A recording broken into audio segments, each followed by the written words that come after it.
Assalamualaikum warahmatullahi wabarakatuh. Perkenalkan, kami dari kelompok 3 yang beranggotakan saya, Nada Yasya, dengan NIM 2019 1211 007.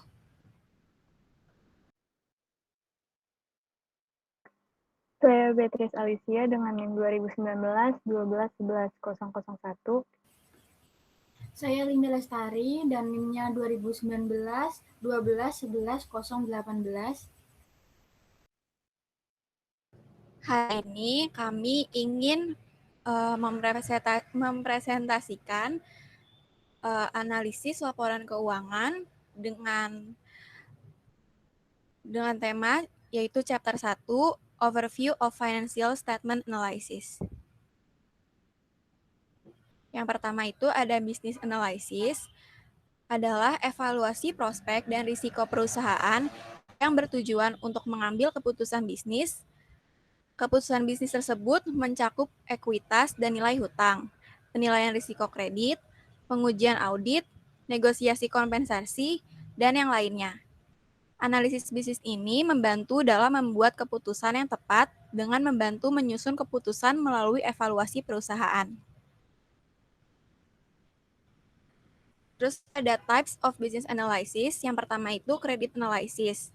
Analisis kredit adalah evaluasi untuk mengetahui kelayakan kredit perusahaan. Kelayakan kredit merupakan kemampuan perusahaan untuk memenuhi kewajiban kreditnya. Analisis kredit berfokus pada risiko kerugian daripada potensi. Nah, terus dibagi lagi menjadi dua. Yang pertama ada trade creditors yang memberikan pembiayaan kepada perusahaan dengan perjanjian imbalan yang biasanya tertulis. Lalu pembayaran kembali dengan bunga yang bersifat eksplisit atau implisit dengan tanggal yang spesifik. Lalu dapat bersifat jangka pendek maupun jangka panjang. Yang kedua ada trade creditors, yaitu dia jangka waktunya wajar atau norma industri. Lalu dia merupakan kredit jangka pendek yang biasanya 30-60 hari. Diskon tunai yang diberikan biasanya di awal pembayaran dan tidak menerima bunga bersifat eksplisit untuk perpanjangan kredit, tetapi berupa keuntungan. Ini dapat muncul dalam beberapa transaksi.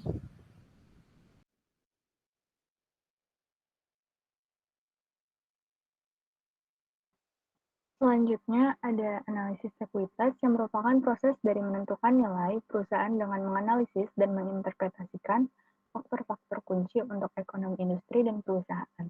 Tujuan utama dari analisis ekuitas sendiri merupakan penentuan nilai ekstrinsik, yang mana nilai intrinsik adalah nilai sebuah perusahaan atau sahamnya berdasarkan analisis ekuitas tanpa mengacu pada nilai pasar atau harga sahamnya. Untuk menentukan nilai intrinsik, seseorang harus memproyeksikan pendapatan atau arus kas perusahaan dan menentukan resikonya. Di sini ada analisis fundamental yang lebih banyak diterima dan diterapkan, yaitu merupakan proses untuk menentukan nilai perusahaan dengan menganalisis dan menginterpretasikan faktor utama ekonomi, industri, dan perusahaannya. Tujuan utamanya adalah untuk menentukan nilai dasar atau intrinsic value. Selanjutnya ada analisis teknikal. Di sini mencari pola dalam harga atau riwayat volume suatu saham untuk memprediksi pergerakan harga mendatang. Di sini ada komponen proses of business analysis yang mana saling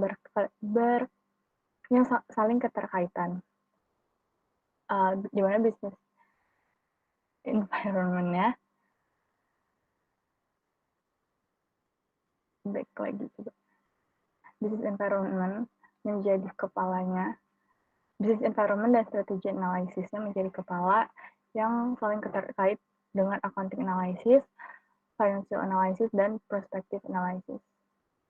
Selanjutnya.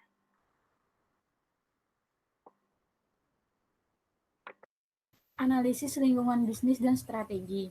Tujuan analisis lingkungan bisnis adalah mengidentifikasi dan menilai suatu perekonomian dan industrinya termasuk analisis mengenai produk tenaga kerja dan pasar modal. dalam konteks perekonomian dan peraturan yang ada. Sedangkan analisis strategi bisnis bertujuan untuk mengidentifikasi dan menilai kekuatan serta kelemahan beserta peluang dan ancamannya. Lingkungan bisnis dan analisis strategi terdiri atas dua bagian, yaitu pertama ada analisis industri, yang merupakan langkah pertama sejak prospek dan struktur industri menggerakkan profit perusahaan. Yang kedua, itu ada analisis strategi, yaitu mengevaluasi atas keputusan bisnis perusahaan dan keberhasilan dalam membangun keunggulan kompetitif. Selanjutnya ada analisis laporan keuangan. Analisis laporan keuangan itu dibagi menjadi yang pertama analisis akuntansi, yang merupakan proses evaluasi sejauh mana akuntansi perusahaan mencerminkan realitas ekonomi. Diselesaikan dengan mempelajari perusahaan transaksi dan kejadiannya, menilai efek dari aturan akuntansi dalam laporan keuangan, dan menyesuaikan laporan dasar ekonomi dan membuatnya lebih diterima untuk dianalisis. Yang kedua ada analisis keuangan. Analisis keuangan merupakan penggunaan laporan keuangan untuk menganalisis posisi dan kinerja keuangan perusahaan dan untuk menilai kinerja keuangan di masa depan. Analisis keuangan terbagi menjadi itu ada analisis profitabilitas, yaitu evaluasi atas return on investment perusahaan, lalu ada analisis risiko, yaitu mengevaluasi kemampuan perusahaan untuk memenuhi komitmen dan mencakup penilaian solvabilitas dan likuiditas perusahaan bersamaan dengan pendapatan.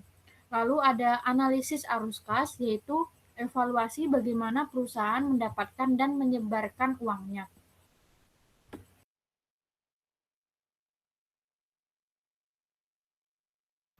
Yang ketiga ada analisis prospektif, yaitu merupakan peramalan hasil di masa depan. Biasanya ada laba arus kas atau keduanya. Analisis ini menggambarkan analisis akuntansi, keuangan, dan juga lingkungan bisnis dan analisis strategi. Yang keempat itu ada valuation atau valuasi, yaitu penilaian yang mengacu pada proses mengubah perakiraan pembayaran masa depan menjadi perkiraan nilai perusahaan. Nah, lalu ada financial statement basis of analysis, yaitu laporan keuangan dasar analisis dibagi menjadi beberapa elemen, yaitu kalau di sini kita bisa lihat business activities itu ada investing, financing, operating, dan juga planning. Nah, yang pertama yang mau kita bahas itu aktivitas bisnis. Sebuah perusahaan menjalankan berbagai aktivitas untuk menyediakan produk atau jasa dapat dijual dan menghasilkan pengembalian investasi atau return on investment yang memuaskan. 4 aktivitas untuk perusahaan yaitu ada perencanaan, pendanaan, investasi, dan operasi.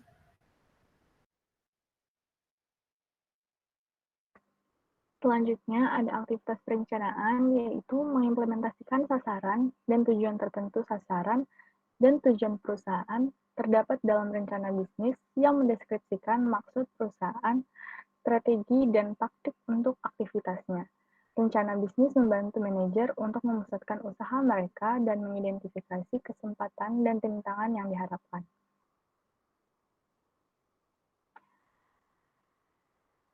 Ada 3 aktivitas. Di sini ada aktivitas pendanaan, aktivitas operasi, dan aktivitas investasi. Untuk aktivitas pendanaan, ini merupakan metode yang digunakan perusahaan untuk mendapatkan uang yang membayar kebutuhan-kebutuhan tersebut. Oleh karena itu, ukuran dan potensi aktivitas pendanaan dalam menentukan kesuksesan atau kegagalan perusahaan berhati-hati dalam memperoleh dan mengelola sumber daya keuangan. Selanjutnya ada aktivitas operasi yang mencerminkan pelaksanaan rencana bisnis yang terdapat dalam aktivitas pendanaan dan aktivitas investasi, di mana aktivitas operasi melibatkan setidaknya 5 komponen, ada penelitian dan pengembangan, pembelian, produksi, pemasaran, dan administrasi. Selanjutnya ada aktivitas investasi. Aktivitas investasi ini mengacu pada perolehan dan pemeliharaan investasi dengan tujuan menjual produk dan menyediakan jasa untuk menginvestasikan kelebihan kas, investasi dalam tanah, bangunan, peralatan, hak hukum persediaan modal, manusia. Sistem informasi dan aset sejenis adalah untuk menjalankan operasi bisnis perusahaan.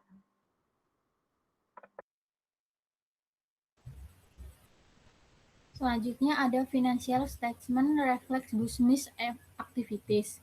Di sini ada ada planning yang terdiri dari investing, operating, dan financing.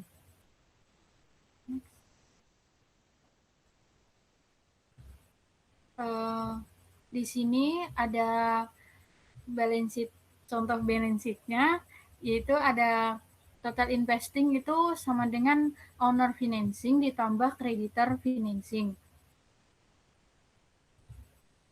Lalu ada income statement, yang dimana itu ada revenue dikurangi COGS atau cost of goods sold, itu sama dengan gross profit. Nah, untuk mencari operating income, itu ada gross profit dikurangi sama operating expense. Lalu ada statement of change in shareholder equity, dan ada juga statement of cash flow. Yang dimana itu ini contoh soalnya ada di deskripsi. Next. Selanjutnya ada analisis financial statement preview. Alat analisis. Nah, alat analisis ini dibagi 5, yaitu analisis laporan keuangan komparatif, yang kedua analisis keuangan common size, yang ketiga analisis rasio, yang keempat analisis arus kas, dan yang kelima valuasi. Pada bagian ini kita tuh akan memberikan pengenalan awal terhadap 5 alat penting untuk analisis keuangan. Nah, yang pertama itu analisis laporan keuangan komparatif, yaitu meliputi penelahan perubahan saldo tiap-tiap akun dari tahun ke tahun atau selama beberapa tahun. Informasi terpenting yang terdapat dari analisis laporan komparatif adalah kecenderungan atau tren. Nah, ini ada ilustrasi tentang laporan keuangan komparatif. Lalu yang kedua ada analisis laporan keuangan common size. Analisis common size menekankan pada 2 faktor. Yang pertama, sumber pendanaan termasuk distribusi pendanaan antara kewajiban lancar dan ekuitas. Yang kedua, ada komposisi aset termasuk jumlah untuk masing-masing aset lancar dan aset tidak lancar. Laporan keuangan terutama berguna untuk perbandingan antara perusahaan karena laporan keuangan perusahaan yang berbeda dibuat dalam format common size. Di sini ada exhibit 112 yang merupakan contoh dari common size income statement. Selanjutnya ada analisis rasio. Analisis rasio itu memberikan untuk diterapkan pada 3 area penting analisis laporan keuangan, yaitu ada analisis kredit, analisis solvabilitas, dan valuasi. Nah, untuk analisis kredit itu dibagi lagi menjadi 2, yaitu liquidity dan capital structure and solvency. Untuk liquidity itu dia mengevaluasi kemampuan dalam obligasi masa pendek. Untuk capital structure and solvency itu assess kemampuan dalam obligasi jangka panjang. Nah, selanjutnya yang analisis solvabilitas atau profitability analysis itu ada return on investment, operating performance, dan asset utilization. Nah, untuk return on investment itu assess financial reward kepada suppliers terhadap ekuitas dan debt financing-nya. Nah, untuk operating performance merupakan evaluasi dari profit margins berdasarkan operating activities. Selanjutnya, asset utilization merupakan assess effectiveness and intensity dari aset dalam generating sales dan juga cold turnover-nya. Selanjutnya, valuation itu untuk estimasi intrinsic value-nya dari sebuah perusahaan. Selanjutnya ada analisis arus kas. Ini biasanya digunakan sebagai alat untuk mengevaluasi sumber dan penggunaan dana analisis arus kas yang menyediakan pandangan mengenai bagaimana perusahaan dapat memperoleh pendanaan dan menggunakan sumber dayanya secara maksimal. Analisis ini juga digunakan dalam peramalan arus kas dan bagian dari analisis likuiditas. Yang kelima, ada model valuasi. Valuasi merupakan hasil penting dari berbagai jenis analisis bisnis dan laporan keuangan. Valuasi ini biasanya mengacu pada estimasi nilai intrinsik suatu perusahaan atau sahamnya. Dasar dari model ini adalah teori nilai sekarang, teori nilai sekarang. Titik teori ini yang menyatakan bahwa di mana nilai utang atau efek ekuitas itu sama dengan jumlah seluruh hasil yang diharapkan dari efek di masa depan yang didiskontokan ke saat ini dengan menggunakan tingkat diskonto yang tepat. Teori ini juga menggunakan konsep nilai waktu dari uang atau time of money yang secara sederhana menyatakan bahwa sebuah entitas lebih menyukai konsumsi saat ini daripada konsumsi yang ada di masa depan.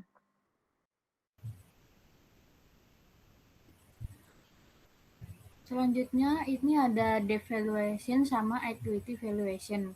Nah, analisis preview untuk debt valuation itu rumusnya ada di deskripsi, lalu ada equity valuation itu juga rumusnya ada di deskripsi.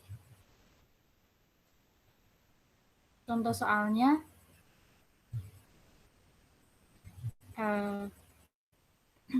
exercise 1 sampai 5 ini ada refer to information exercise 1 sampai 3 about mention company.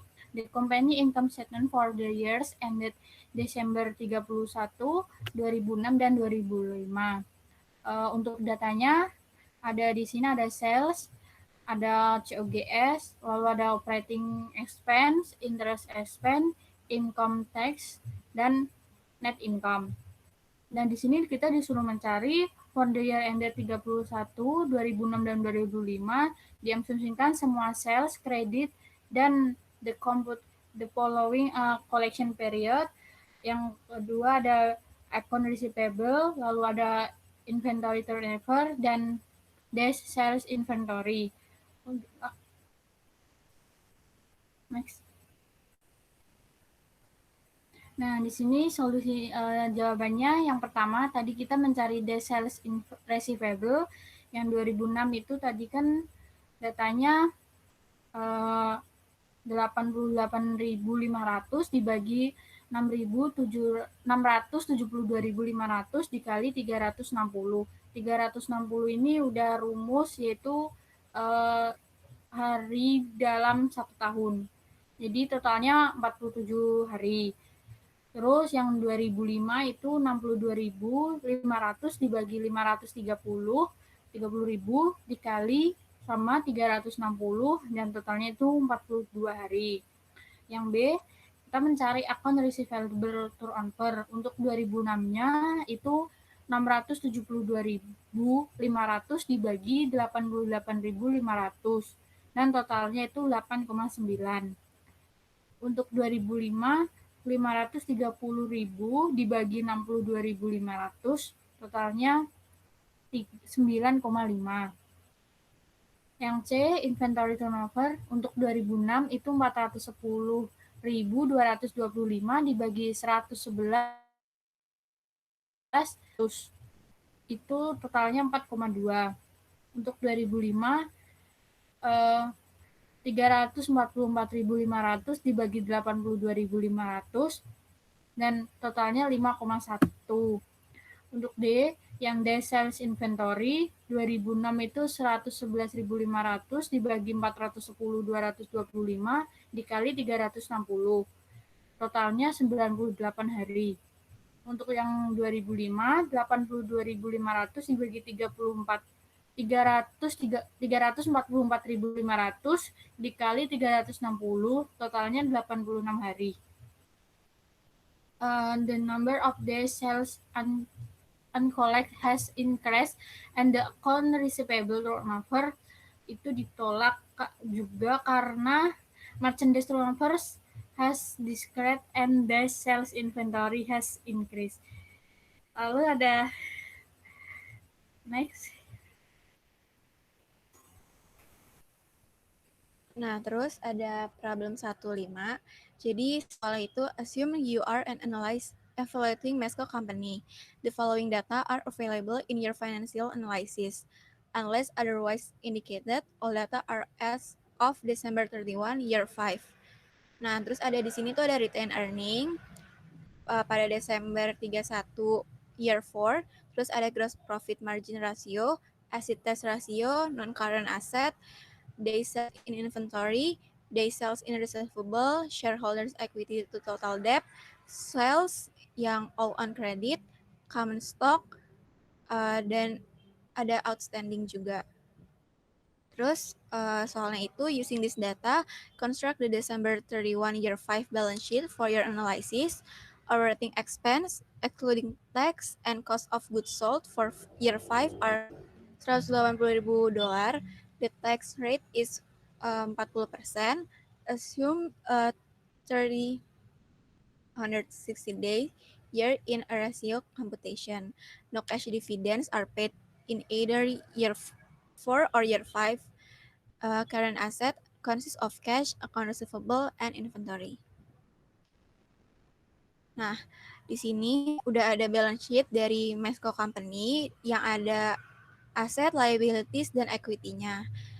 Di aset itu ada current asset yang isinya itu cash, account receivable, dan inventories, dan ada non-current asset. Jadi total asetnya itu 422.500. Nah, kalau liabilities and stockholders equity itu ada current liabilities sama non-current liabilities. Terus stockholders equity yang common stock, terus ada additional paid in capital, dan retained earning.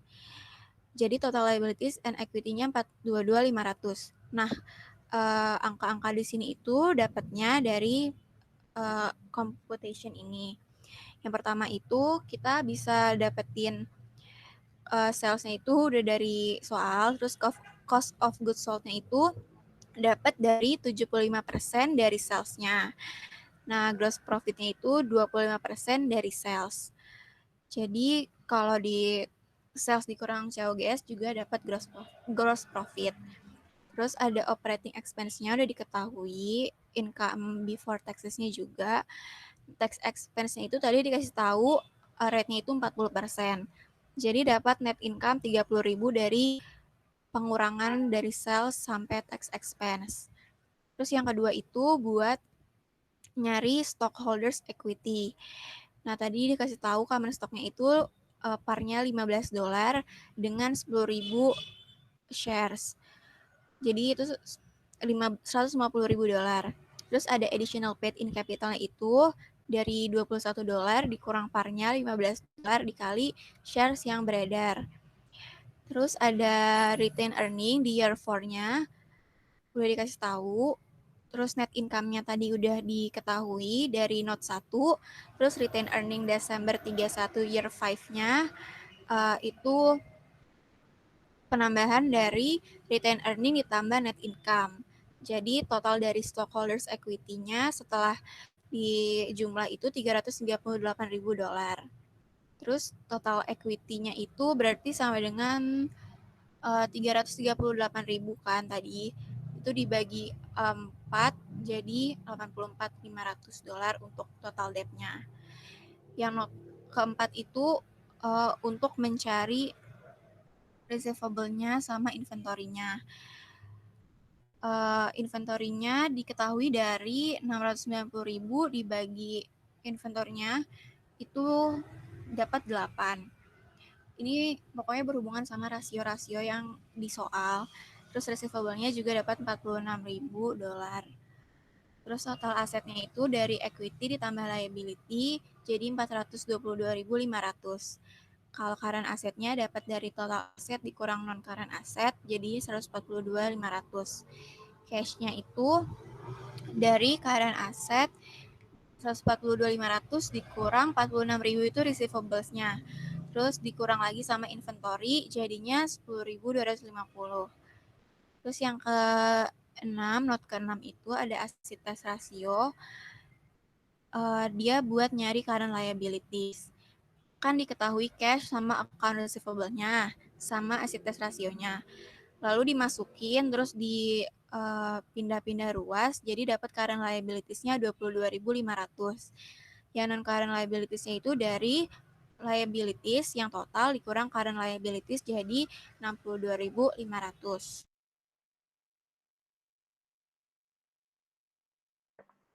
Sekian presentasi dari kami, kurang lebihnya mohon maaf. Assalamualaikum warahmatullahi wabarakatuh. Terima kasih Pak Terima Sparta. kasih, Parta. Terima kasih, Mas Parta.